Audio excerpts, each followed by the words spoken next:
All right, friends, it's time to hit the easy button.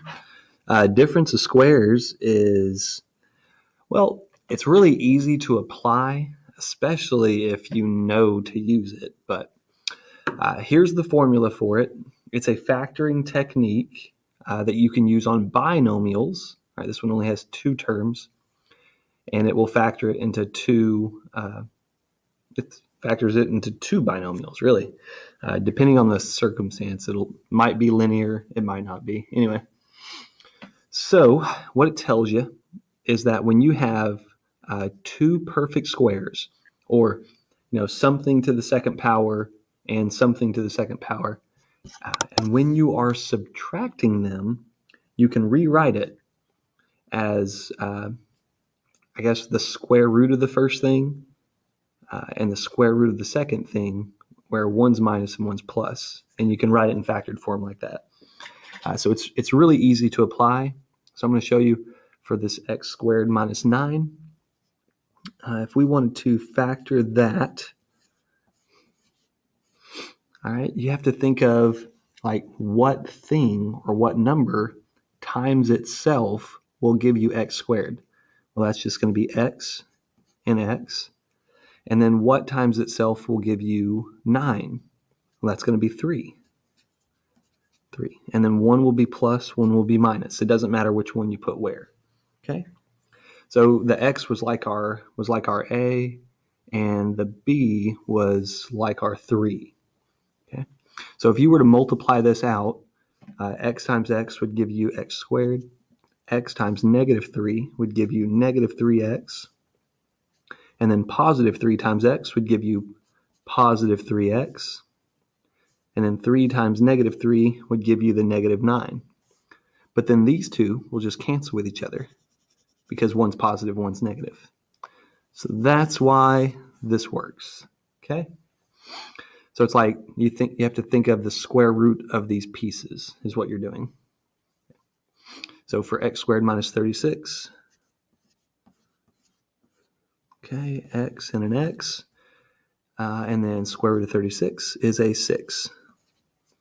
All right, and one's plus, one's minus. So it's really easy to apply, but knowing to look out for it, that's the trick. Right? So what number times itself, or what times itself will give you 49? Be a 7.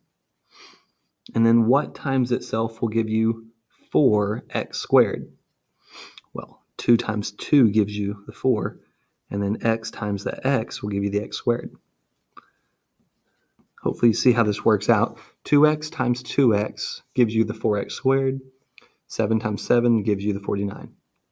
All right? And because it's a difference, because it's subtraction, that's what makes it difference of squares. Okay, 49 is a perfect square, and so is 4x squared.